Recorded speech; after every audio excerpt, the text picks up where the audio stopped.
The ink on the divorce papers wasn't even dry when he laughed in her face. Grant Highmore didn't just leave his wife. He destroyed her. Standing in that cold Manhattan office, he stripped Madeline of her home, her dignity, and her name, sneering that she was a nobody who would starve without his credit card.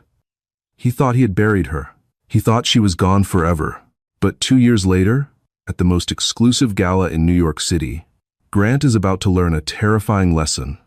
Be careful who you step on during your ascent. Because when a billionaire titan like Sebastian Cross walks right past you to kiss the hand of the nobody you discarded, you realize too late, she was never the one who needed you. The sound of the pen scratching against the parchment felt less like a signature and more like the severing of a limb. Inside the sterile, glass-walled conference room on the 42nd floor of the Arrington and Finch law firm, the air conditioning was set to a bone-chilling 65 degrees. It was a power move. Everything Grant did was a power move.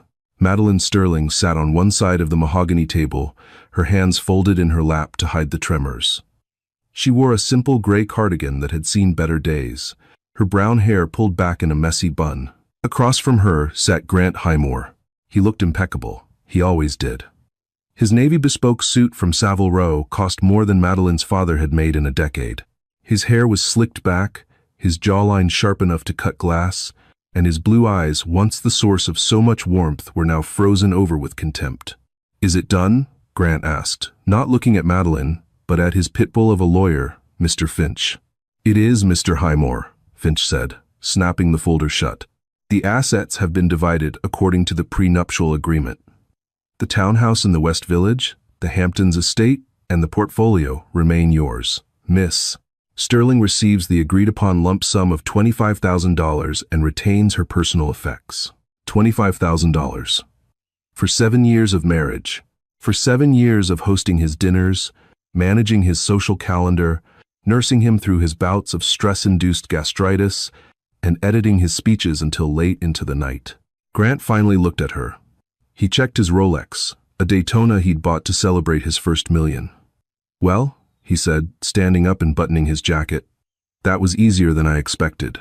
Madeline stood up slowly. Her legs felt heavy. "Grant," she said softly, I wanted to ask about the dog, Barnaby. You're never home, and Barnaby is a purebred French bulldog, Madeline." Grant cut her off, his voice dripping with boredom.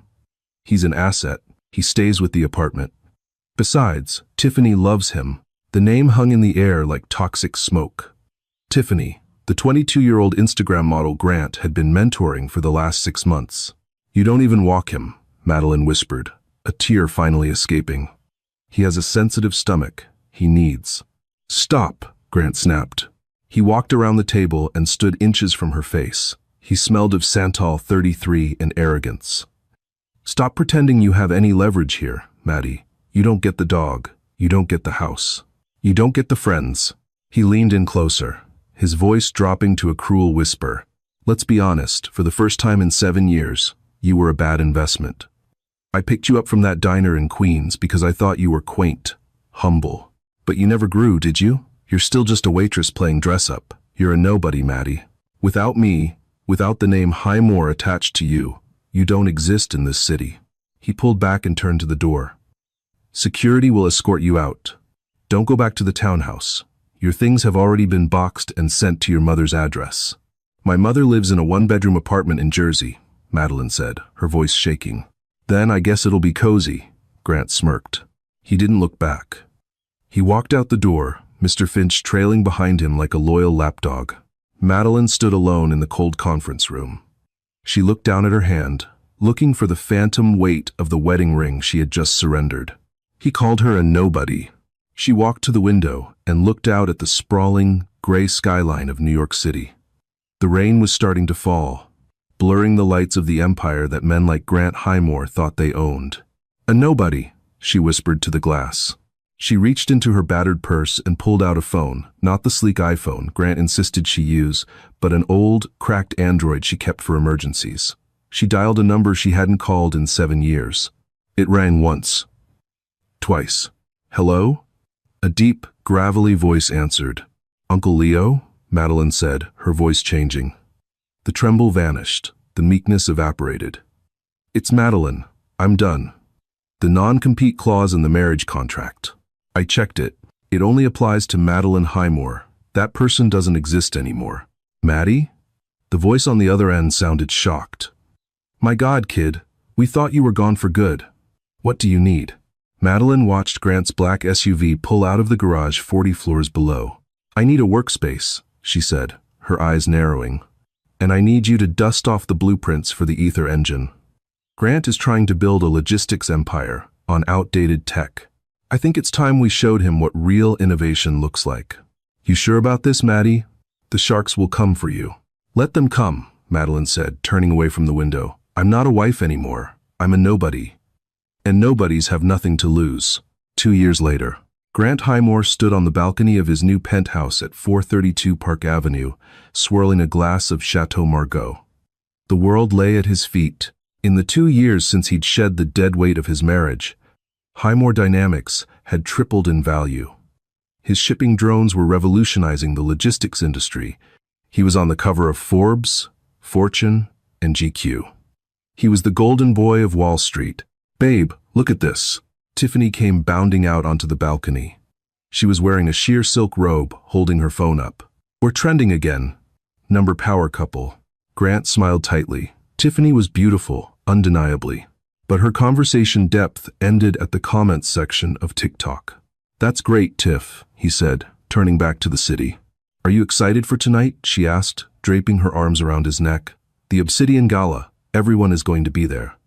I heard the mayor is coming, and, oh my God, Sebastian Cross. Grant's grip on his wine glass tightened. Sebastian Cross. The name alone commanded silence in boardrooms. He was the elusive billionaire behind Cross Industries, a conglomerate that owned everything from aerospace engineering to pharmaceutical patents. He was worth 10 times what Grant was. He was the apex predator. Rumor had it, Cross was looking for a new partner for his global distribution network, a contract worth $4 billion. Cross will be there, Grant said, his eyes gleaming. And I'm going to make sure he knows who I am. Highmore Dynamics is the only logical choice for his network. I've been trying to get a meeting with him for 6 months. You'll get him, babe, Tiffany giggled, pecking him on the cheek. You're Grant Highmore. You get everything you want. Grant took a sip of wine. She was right. He did. His phone buzzed. It was his CFO, Marcus. Grant, we have a problem. The stock just took a dip. Another rumor about Project Aeon. Grant scowled. For the last year, a shadow had been creeping up on his market share. A mysterious shell company called Aeon had been filing patents that were remarkably similar to his own, only better, faster, cheaper. No one knew who ran Aeon. No one knew where they were based. They were ghosts. Ignore it, Grant muttered to himself. Vaporware. It doesn't exist. He checked the time. 6 p.m. Go get ready, Tiff, Grant commanded. Wear the red dress. The one with the slit. We need eyes on us tonight. Yes, sir, she chirped, and ran back inside. Grant finished his wine. Tonight was the night. He would secure the Cross contract, bury this Aeon annoyance, and cement his legacy. He thought about Madeline for a split second, a fleeting image of her brown hair and sad eyes. I hope she's enjoying her life in Jersey, he thought with a sneer. Probably waiting tables at a diner. A nobody. He walked inside to put on his tuxedo. He had no idea that the nobody was already at the venue, and she wasn't wearing a waitress uniform. The Obsidian Gala was held at the Metropolitan Museum of Art. The Temple of Dendur was bathed in violet and gold light. A string quartet played contemporary pop hits, filling the vast stone chamber with haunting melodies. The guest list was a who's who of the Western world. Tech moguls, Hollywood royalty, European aristocrats. The air smelled of expensive perfume and old money. Grant Highmore swept in with Tiffany on his arm. She was stunning in scarlet, though her laugh was a little too loud for the acoustics of the room. Grant worked the room like a politician. A handshake here, a charming nod there. He felt electric. Grant, good to see you, called out David Sterling, no relation to Madeline, a hedge fund manager. Stock is looking strong. Always, David, always, Grant beamed. Have you heard? David lowered his voice. Sebastian Cross is actually here. He's in the VIP mezzanine, Rumor is he's announcing the partner for the Global Link project tonight. Is he? Grant adjusted his cufflinks. Then I better go pay my respects. Grant began to steer Tiffany toward the velvet rope guarding the VIP stairs, but the crowd was dense. He paused near the bar to grab a champagne flute. That was when the room shifted. It wasn't a sound, it was a silence. A ripple of quiet started at the massive entrance doors and spread inward like a wave. People stopped talking, heads turned. Even the string quartet seemed to falter for a beat. "Who was that?" Tiffany whispered, sounding genuinely intimidated. Grant turned around. Standing at the top of the entrance stairs was a woman. She was wearing a gown that looked like it was woven from midnight itself, deep, shimmering black velvet that hugged her figure before cascading into a train of silver embroidery that caught the light like stars. It was daring, sophisticated, and regal. She wore no jewelry except for a pair of teardrop diamond earrings that looked heavy enough to sink a boat. Her hair, a rich, glossy chestnut, was styled in old Hollywood waves. Her lips were painted a deep crimson. She began to descend the stairs. Every eye in the room was fixed on her. She moved with a grace that made the models in the room look clumsy. Grant squinted. There was something familiar about the walk. The tilt of the head. The woman reached the bottom of the stairs. A waiter immediately appeared with a tray. She took a glass of water without looking at him, her gaze sweeping the room with an air of bored detachment. She turned slightly, and the light hit her face. Grant dropped his champagne glass. It shattered on the stone floor, the sound echoing like a gunshot. Champagne splashed onto Tiffany's red dress, and she shrieked. "Grant! What the hell?" Grant didn't hear her. He couldn't breathe. The blood had drained from his face, leaving him pale and clammy. It was Maddie, but it wasn't the Maddie he knew. The Maddie he knew wore oversized sweaters and apologized for taking up space. The Maddie he knew had dull hair and bitten fingernails. This woman was a queen. "No," Grant whispered, his voice trembling. "That's impossible." "Who is she?" Tiffany demanded, dabbing at her dress with a napkin. "Do you know her?" The woman, Maddie, locked eyes with Grant from across the room. For a second, Grant expected her to look away, to look scared, to look ashamed. Instead, Maddie smiled. It wasn't a warm smile. It was a smile that promised violence. She raised her water glass in a mock toast, then turned her back on him and walked straight toward the VIP section. "Grant?" Tiffany whined. "Shut up," Grant hissed, shaking off his shock. Anger replaced the confusion. How dare she? How dare she crash this event? She must have seduced someone to get in. A gatecrasher. A fraud. She was going to embarrass him. If people found out his ex-wife was here, looking like a high-priced escort, it would ruin his night. "Stay here," Grant ordered Tiffany. "Where are you going?" "I'm going to take out the trash," Grant growled, buttoning his jacket. He began to march across the room, shoving people aside. He was going to confront her. He was going to have security throw her out into the street where she belonged. He intercepted her, just as she was about to step past the velvet rope to the VIP area. The security guard, a massive man named Tiny, had stepped aside to let her pass, but Grant lunged forward and grabbed her arm. "What the hell do you think you're doing?" Grant hissed, spinning her around. The music seemed to stop. A circle of silence formed around them. Maddie looked down at his hand on her arm, then up at his face. Her expression was one of mild distaste, as if she had stepped in something unpleasant. "Hello, Grant," she said. Her voice was different too, lower, smoother, careful with the fabric. "It's custom." "Custom?" Grant laughed, a harsh, barking sound. "Who did you sleep with to get that dress, Maddie? Or did you steal it? You need to leave. Now." "I don't think I will," she said calmly. "You don't belong here," Grant spat, his face inches from hers. "Look around you. These are titans of industry. Inventors. Billionaires. You are a housewife I fired. You are a nobody." He squeezed her arm harder. "Security is going to drag you out, and I'm going to make sure everyone knows you're just my desperate ex-wife trying to beg for alimony." Maddie didn't flinch. She leaned in, her eyes cold as ice. "Let go of my arm, Grant," she said softly, "or you will lose the hand." "Is there a problem here?" The voice was deep, resonant, and carried an authority that made Grant freeze instantly. Grant looked up. Standing on the steps of the VIP mezzanine looking down at them like a god from Olympus, was Sebastian Cross. The billionaire was tall, with silver fox hair and a tuxedo that made Grant's look like a rental.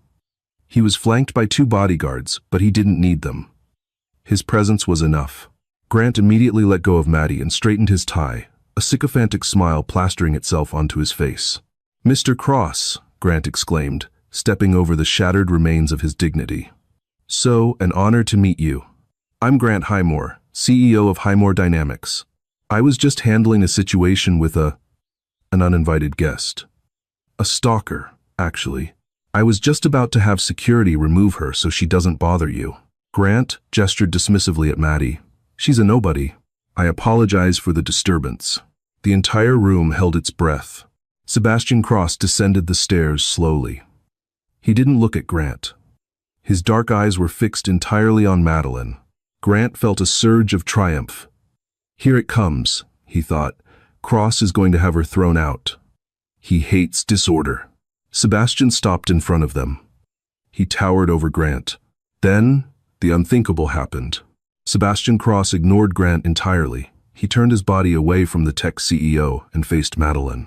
His cold, hard expression melted into a look of genuine warmth and profound respect. He extended a hand.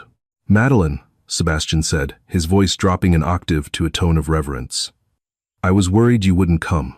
Madeline smiled, a real smile this time. She placed her hand in his. "Hello, Sebastian," she said. Traffic was murder. Sebastian Cross, the man who made prime ministers wait in the rain, bowed his head and kissed Madeline's knuckles.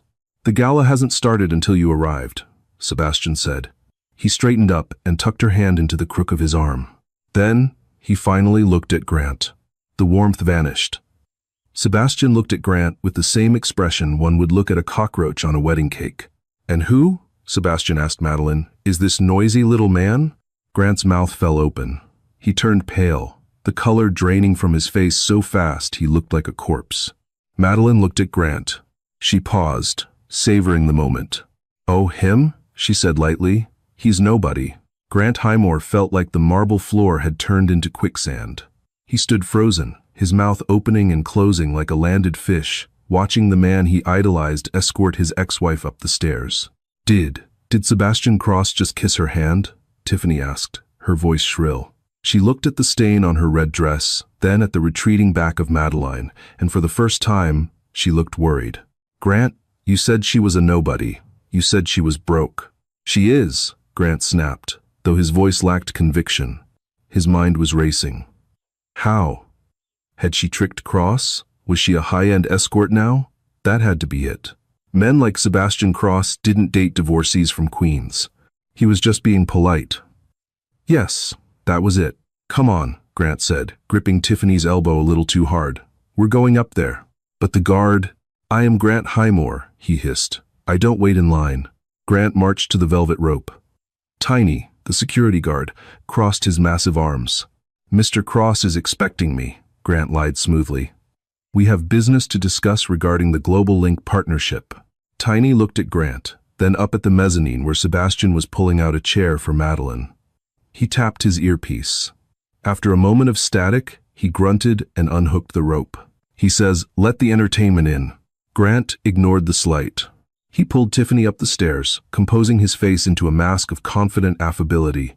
The VIP mezzanine was a different world. The noise of the gala below was muffled. The table was set with baccarat crystal and gold leaf plates. Seated around the table were the titans of the world, the CEO of Eris Tech, the Duchess of York, and the founder of Cobalt Banks. And at the head of the table sat Sebastian Cross, with Madeline on his right. There were 2 empty seats at the far end, clearly the cheap seats of the billionaire table. Grant took them before anyone could object. "Sebastian," Grant said, leaning forward, flashing his blinding white veneers. "So glad we could finally connect. My office has been trying to reach yours for months. The synergy between Highmore Dynamics and Cross Industries is—" "Eat your salad, Grant," Sebastian said without looking up. He was busy pouring wine for Madeline. "The endive is flown in from Belgium." Grant flushed. He picked up his fork. The table was silent, save for the clinking of silverware. Madeline hadn't looked at him once. She was engaged in a quiet, Intense conversation with the CEO of Aris Tech about quantum computing? Grant strained to listen. The issue with the cooling systems in the qubits isn't hardware, it's the algorithm, Madeline was saying effortlessly. If you route the processing through a liquid-state drive, you reduce heat by 40%. We ran the simulations last week. The CEO of Aris Tech, a man who had won a Nobel Prize, was nodding vigorously. Brilliant. Absolutely brilliant. I hadn't considered the liquid-state variable. Grant nearly choked on his endive. Since when did Madeline know anything about quantum computing? She was the woman who used to call him to ask how to reset the Wi-Fi router. So, Grant interrupted, his voice too loud. Maddie, you seem to have educated yourself since the divorce. Taking night classes? The table went quiet. Madeline turned her gaze to him. Her eyes were different now. They used to be soft, pleading for affection. Now they were hard diamonds. Life is the best educator, Grant, she said coolly. After all, I had 7 years of observing how not to run a business. Tiffany giggled nervously. I think Grant runs a great business. He's on the cover of Forbes. Forbes, Sebastian Cross mused, swirling his wine. A magazine for people who want to be rich, read by people who aren't. Real wealth doesn't advertise, miss. Tiffany, she squeaked. Right, Sebastian said dismissively. Grant, you're here because I enjoy a good comedy. But let's cut to the chase. You want the global link contract. You want access to my shipping lanes. It makes sense, Grant said, leaning into his pitch mode. Highmore Dynamics has the best drone fleet in the hemisphere. Our Swiftwing model is unbeatable. We can cut your delivery times by 15%. 15%? Madeline repeated. She picked up her wine glass. That's cute. Grant's jaw tightened. Excuse me? 15% is a rounding error, Grant, Madeline said. The industry standard is shifting. If you aren't hitting 30% efficiency increases, you're obsolete. And your Swiftwing drones? They have a fatal flaw. The battery overheats if the payload exceeds 5 pounds in humidity over 80%. I imagine that's a problem for Mr. Cross's operations in Southeast Asia. Grant froze. That was a classified internal issue. They had buried that data deep in the R&D logs. How could she possibly know that?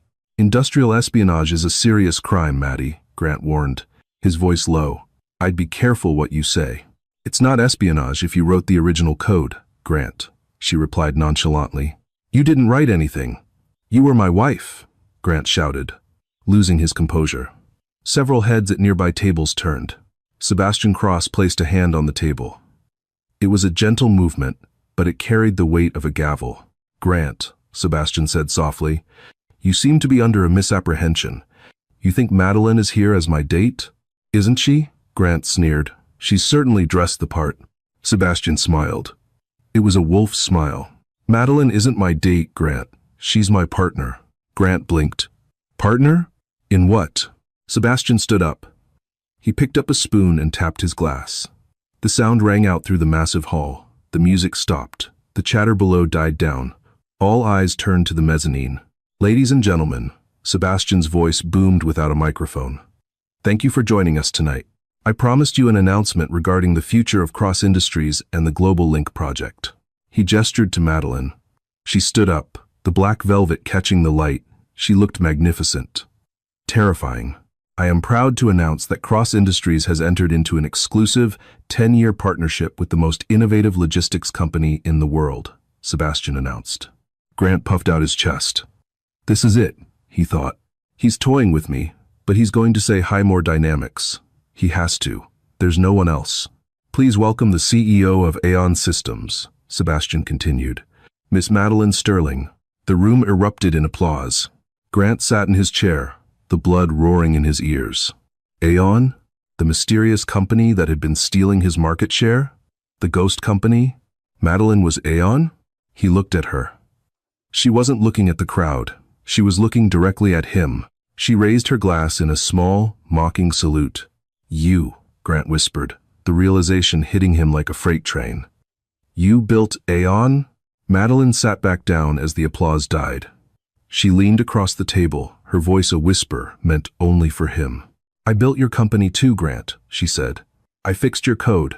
I designed your logistics maps. I wrote your speeches. You just never noticed because you were too busy looking in the mirror. But when you threw me out, you forgot one thing. What? Grant choked out.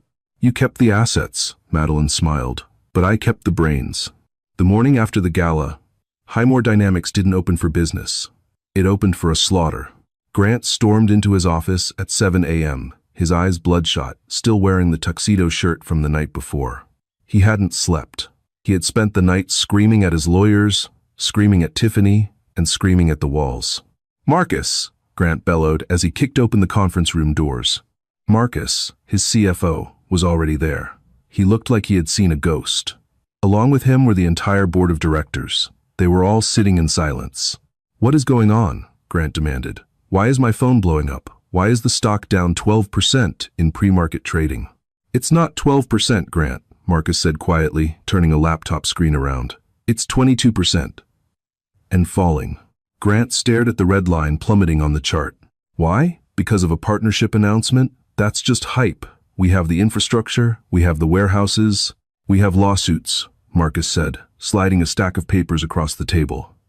Served at 6 a.m. this morning. Grant grabbed the papers. Plaintiff, Aon Systems. Defendant, Highmore Dynamics. Charge, patent infringement, theft of intellectual property, and breach of implied contract.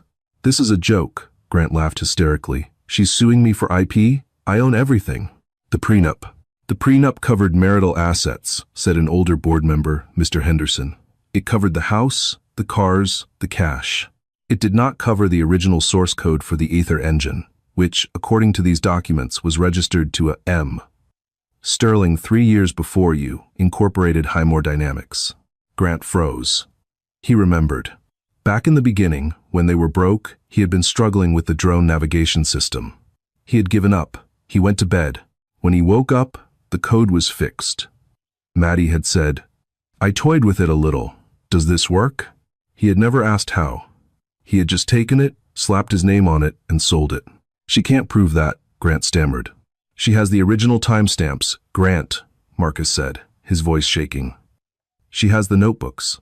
She has sworn affidavits from your old professors stating you were failing remedial coding while she was tutoring the class. The room was deadly silent. It gets worse, Marcus continued. Because of the lawsuit, the SEC has suspended trading on our stock pending an investigation. Our credit lines are frozen, and the bank called. Which bank? All of them.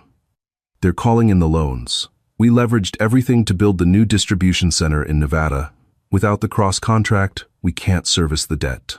Grant sank into a chair. So we fight it. We drag it out in court. We bleed her dry. We can't, mister, Henderson said, standing up. Because, while you were busy playing celebrity, Aon Systems has been buying up our debt. Grant looked up, his vision blurring. What? Madeline Sterling bought your debt, Grant, Henderson said. She owns the loans. She is the creditor. And she has notified us that she intends to foreclose on the assets unless we agree to a restructuring. Restructuring? Grant asked, hope flaring for a second. A merger? No, Henderson said, buttoning his jacket. A takeover. She's made an offer to buy the company for pennies on the dollar. And the board has voted. Grant looked around the table. The faces of men and women who had praised him yesterday now looked at him with disgust. You voted? Grant whispered. We accepted the offer, Henderson said. It's the only way to save the pensions of the employees. Aon takes control of all assets, patents, and infrastructure effective immediately. You can't do that, Grant screamed, slamming his fist on the table. I am the CEO. I own 51% of the voting shares. Actually, Marcus said, looking down at his hands. You don't. What are you talking about? The expansion loan you took out last year, Marcus said. The one to buy the penthouse? You put up 10% of your personal stock as collateral. When the stock price hit the trigger point 10 minutes ago, the bank liquidated it. Grant felt the room spin. He fell back into his chair. Who? Grant gasped. Who bought the liquidated shares? The conference room door opened. The click-clack of high heels on the marble floor was the only sound in the room. Madeline walked in. She was wearing a sharp white power suit, her hair pulled back in a sleek ponytail. She looked fresh, energized, and utterly in command. Behind her walked Uncle Leo, looking gruff and satisfied in a cheap suit, carrying a briefcase. Madeline didn't look at the board members. She walked straight to the head of the table, Grant's seat. "Get out," she said softly. Grant looked at her. He looked at the woman he had discarded, the woman he had called a nobody. "Maddie," he pleaded, his voice cracking. "Please, we can talk about this. I built this company. It has my name on it." "Not for long," Madeline said. "We're rebranding next week. Aeon has a nicer ring to it, don't you think?" "I have nothing," Grant whispered. "If you take this, I have nothing." "You have the penthouse," Madeline said, checking a file in her hand. "Oh wait, no. The mortgage on that was tied to the company accounts. That's ours now too." She leaned down, her face inches from his. "You have $25,000, Grant," she said. "I deposited it into your personal account this morning. It's what you gave me. I think that's fair." "Maddie, please." Grant grabbed her hand. She pulled it away sharply. "Security," she called out. 2 guards entered. They weren't the usual building security. They were Aeon private security. "Escort Mr. Highmore off the premises," Madeline commanded. "And make sure he doesn't take anything. Not a stapler. Not a pen." "You can't do this to me," Grant screamed as the guards grabbed his arms. He was dragged toward the door, his heels skidding on the floor. "I'm Grant Highmore. I'm a billionaire."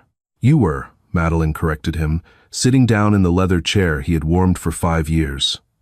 She spun it around to face the window, looking out at the city she now owned a piece of.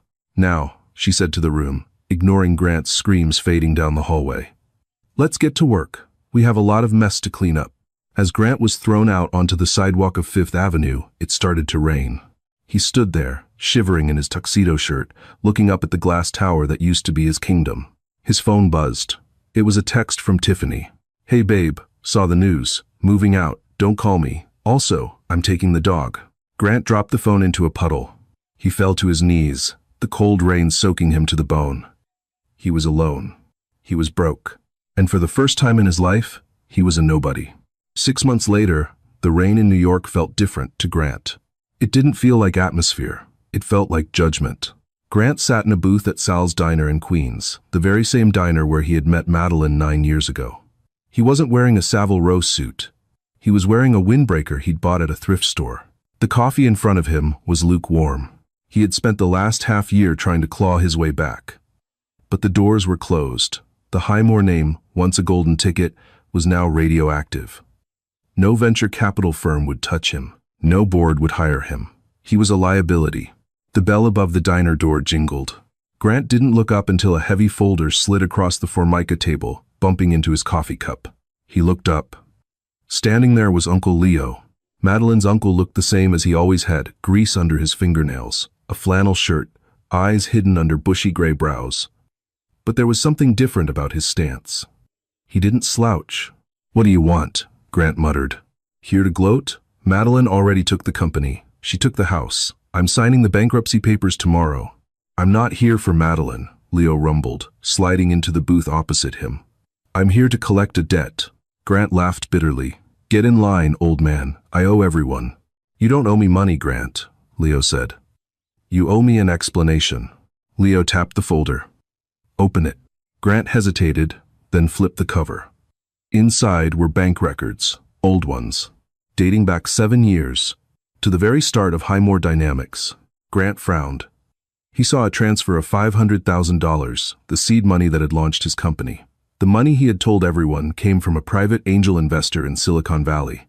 He looked at the name on the account, L. Sterling Holdings. Grant's eyes widened. He looked up at the old man in the flannel shirt. "You?" Grant whispered. "You were the angel investor?" "I worked 30 years at Lockheed Martin as a lead engineer," Leo said quietly. "I patented 3 guidance systems used in commercial aviation. I made a fortune, Grant. But I never liked the suits. I liked the work. So, I retired to Queens to fix cars." Grant felt sick. He had treated Leo like a servant. He had made Leo wait in the car during Thanksgiving dinners. He had laughed at Leo's cheap beer. "When Maddie married you," Leo continued, his voice hard, "she told me you had potential. She said you were brilliant. So I gave you the money. Anonymously. Because I loved her. And she believed in you." Leo leaned forward. I watched you take that money and build an empire. I was proud. Until I watched you stop building and start bullying. You forgot who wrote the code. You forgot who gave you the cash. You stood on the shoulders of giants and convinced yourself you were flying. I didn't know, Grant stammered. You didn't ask, Leo corrected him. You saw a mechanic, so you assumed nobody. You saw a quiet wife, so you assumed nobody. That's your fatal flaw, Grant. You think worth is something you wear. Leo stood up. He dropped a single $5 bill on the table to pay for Grant's coffee. Madeline wanted to destroy you, Leo said. I told her that wasn't necessary. You were doing a fine job of that yourself. This folder? It's the proof that you never made it on your own. Not once. From day one, you were living on sterling charity. Leo turned to leave, pausing at the door. Oh, and Grant? That nobody you divorced? She just closed the deal with NASA. Turns out, they like her code. The door chimed shut. Grant stared at the bank records, the fluorescent lights of the diner humming above him. The silence was deafening. The wind at Teterboro Airport didn't just blow, it bit. It was a sharp, biting gust that came off the Hackensack River, carrying the smell of kerosene and freezing rain. Grant Highmore pulled the collar of his thrift store windbreaker up around his neck, but it did nothing to stop the chill. He stood outside the chain-link perimeter fence of the private airfield. His fingers curled through the diamond-shaped steel mesh until his knuckles turned white. He shouldn't have come. He knew that. It was masochistic, but he couldn't stay away. All morning, the news channels had been screaming about it. CNBC, Bloomberg, even the mainstream networks were interrupting their broadcasts for the event of the decade. Aeon Systems, the company born from the ashes of his own empire, was unveiling the Aeon X prototype. It was a hypersonic transport jet commissioned by NASA and the European Space Agency, designed to revolutionize global logistics. And she built it. Grant looked through the fence, his eyes stinging from the cold and the lack of sleep. 200 yards away, on the private tarmac, the jet sat like a predator waiting to pounce. It was painted a matte, light-absorbing black, with the sleek, silver Aeon logo emblazoned on the tail fin. It looked dangerous. It looked expensive.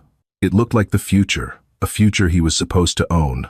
A fleet of black SUVs rolled onto the tarmac, flanked by police motorcycles. The press pen, set up near the hangar, erupted into a frenzy of camera flashes. Grant watched as the doors of the lead SUV opened. Sebastian Cross stepped out first. He looked every inch the titan of industry, wearing a long charcoal wool coat over a suit that probably cost more than the sedan Grant had driven here in. Sebastian turned and offered a hand to the person still inside. A black stiletto heel touched the pavement. Madeline emerged. Grant felt the air leave his lungs. She wasn't wearing the soft cardigans she used to wear when she made him soup. She wasn't even wearing the gala gown. She was dressed for war.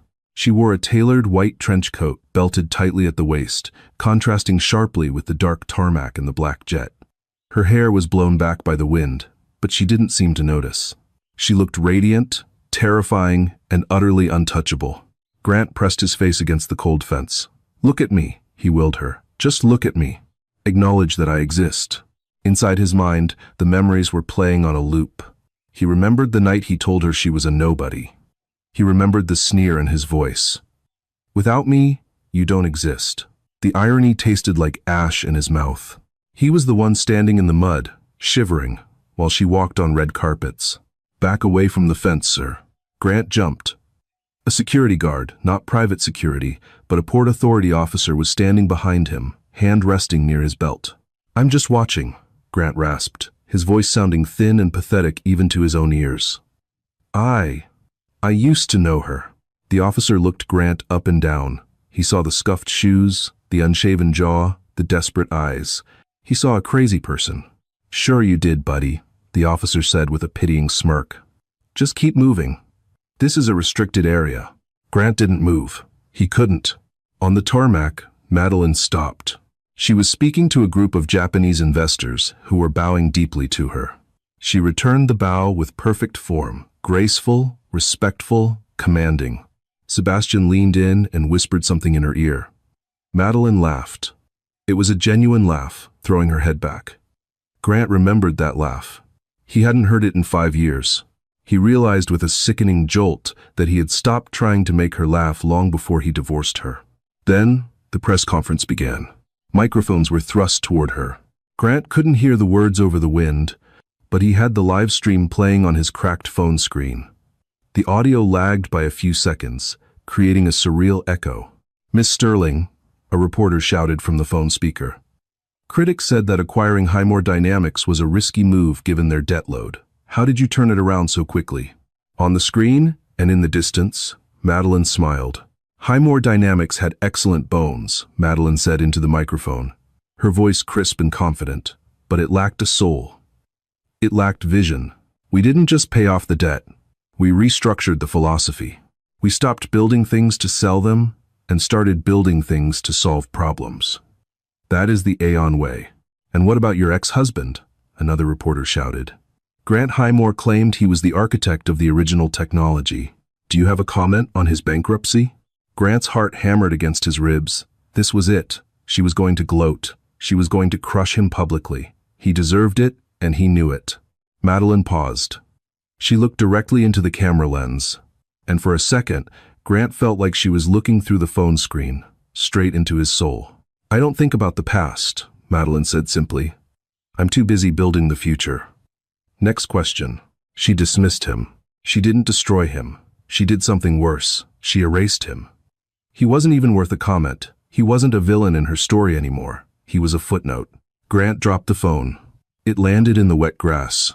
As the interview wrapped up, Madeline turned to board the jet. The stairs lowered automatically with a hydraulic hiss. Suddenly, she stopped. It was as if she felt the weight of his gaze. Maybe it was intuition. Maybe it was just chance. But Madeline turned away from the jet, away from the cameras, and looked out toward the perimeter fence. The distance was too great to see facial features clearly, yet their eyes locked. Grant froze. He wanted to shout. He wanted to wave. He wanted to scream. I'm sorry I was a fool. I'm sorry I didn't see you." But he stayed silent. The shame was a physical weight, pinning him to the spot. Sebastian noticed her pause. He stepped up beside her, placing a protective hand on the small of her back. He followed her gaze, squinting into the distance. He saw the lone figure by the fence. Sebastian said something to Madeline. Grant saw her shake her head. She didn't look angry. She didn't look sad. She looked complete. Slowly, deliberately, Madeline raised her hand. For a heartbeat, Grant thought she was waving goodbye. A sliver of hope ignited in his chest, a hope for forgiveness, for acknowledgement. But she wasn't waving. She tapped the face of her wristwatch. Tap. Tap. It was the gesture. Tick-tock, Grant, you're wasting my time. It was the exact gesture he had used on her 1,000 times in restaurants, in their living room, in the car. It was the gesture he used to shut her up, to make her feel small, to tell her that his time was gold and hers was dirt. Now, she was using it to tell him that his time was up. She turned her back on him. The white trench coat flared as she spun around. She grabbed the handrail of the jet stairs and ascended without looking back. Sebastian followed her, disappearing into the dark fuselage. The heavy door of the Aeon X sealed shut. Clear the area, the loudspeakers boomed. Engine start in T-minus 60 seconds. Grant stumbled back as the engines began to whine. It started as a low hum, vibrating in the soles of his shoes, and quickly built to a deafening, chest-rattling roar. The heat shimmer from the exhaust distorted the air behind the jet. The grass around the runway flattened. Grant watched the plane taxi to the end of the runway. He watched it turn. And then, with a roar that sounded like the tearing of the sky, it surged forward. It didn't just take off. It rocketed. The Aeon X climbed at an angle that seemed impossible, piercing the gray cloud layer within seconds. It was gone. Grant stood alone in the silence that followed. The press was packing up. The security detail was dispersing. He walked back to his car. It was a 10-year-old sedan with a rusting wheel well. He sat in the driver's seat and put the key in the ignition. But he didn't turn it. He just sat there, gripping the steering wheel. He looked at his reflection in the rearview mirror. He looked old. He looked tired. She called me a nobody, he whispered to the empty car. He realized now that she had never called him a nobody. He had called her that. She had simply proven that she was somebody. And in doing so, she had shown him what he really was. Not a titan, not a genius, just a man who had held a diamond in his hand and thrown it away because he thought it was glass. Scene shift. Inside the Aeon X jet, 40,000 feet above the Atlantic, the cabin was silent, save for the gentle hum of the air filtration system. It smelled of rich leather and fresh espresso. Madeline sat in a swivel chair, looking out the porthole at the curvature of the earth. The sky up here wasn't gray, it was a deep, bruising purple, fading into the black of space. "You okay?" Sebastian placed a cup of espresso on the magnetic table next to her.